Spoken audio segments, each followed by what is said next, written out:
Ang Facebook ang naging daan ni Jaboneta para maitaguyod ang edukasyon ng mga kapuspalad na mag-aaral sa Layag-Layag Village sa Zamboanga City. We have a new administration and there's really changes in the air.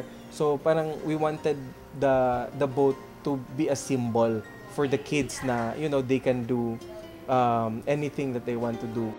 Dahil sa Facebook na ilunsad ang Zamboanga Funds for Little Kids, isang proyekto para sa estudyante ng Layag-Layag Village.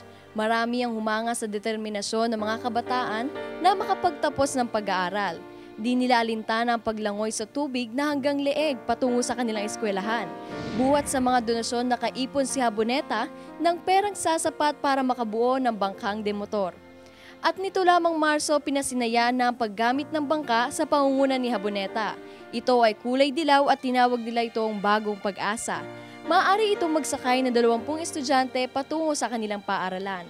Dahil dito, bakas ang galak at pagkasabik ng mga bata na gamitin ang nasabing bangka. Mula noon kasi di na sila nagtitiis na lumangoy sa lawa patungo sa kanilang paaralan. We're planning to register it. If we just take the time, we can really, make a difference.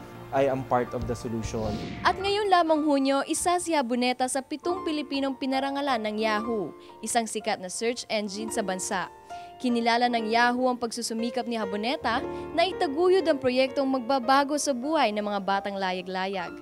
Ang kwento ni Jaboneta ay patunay lamang na sa mundo ng makabagong teknolohiya, walang imposible. Basta gamitin lamang natin ito sa tamang paraan.